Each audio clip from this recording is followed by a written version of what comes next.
As detectives Arjun Verma and Nisha Patel went into apartment 604, they came across something impossible. A room, a hot cup of coffee dropped on the ground, light still on, laptop open, phone on the table. But the strangest part? The inside of the apartment was completely airtight. No forced entry, no windows open. There was no ventilation big enough to get something through. But the tenant, Ravi Mehra, had disappeared. Ravi Mehra, 32, software engineer. Boring life, no misunderstandings. The CCTV shot depicted the entrance of Ravi into his apartment at 9:14 p.m. with his laptop bag and groceries on his hands. After that, no one entered, no one left.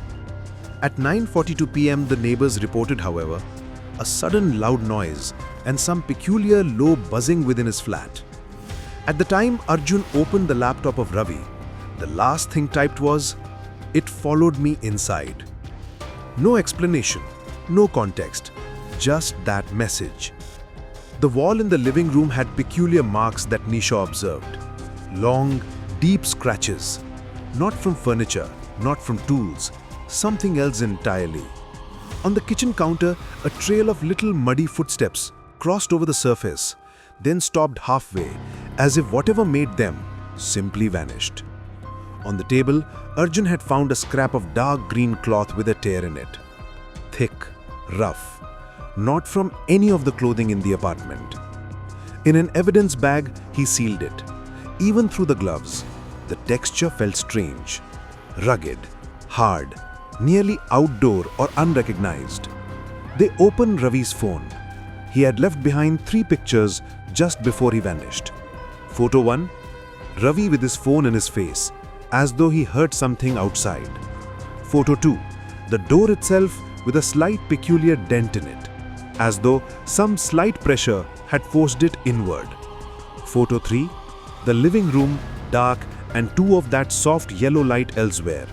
Not eyes, just lights, but put there in a manner that was unnatural. Nisha whispered, "This does not fit any regular break-in." Arjun nodded. "Because it isn't one." Forensics reported back. The tone green fabric, not cotton, not polyester, not any common textile. Material type, unknown. The footprints, not human, not animal. No pattern on the database. Any hint was an indication of something that was no match of what they knew. During evidence review at 2:14 a.m., Nisha rushed into the room. Again something is happening in Arjun in 604. They ran upstairs. Inside the sealed apartment, the scratches on the wall were now different now. More of them, fresh, clean, almost like they were there a few seconds ago. The muddy feet tracks were back again, but this time they continued, moving towards the middle of the living room. There was a patch of the floor, a little circle, which was wet, as if something unseen had just been standing there. The air felt heavier, strange, charged. Nisha did another check of the apartment logs. Sensors showed movement detected at 2:13 a.m. inside the sealed room, with no entry point. Arjun looked at the wet circle. It slowly expanded.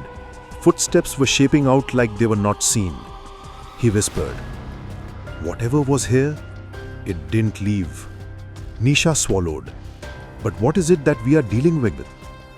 Arjun slowly turned his head, eyes widening. He pointed behind her. "Something which does not require doors."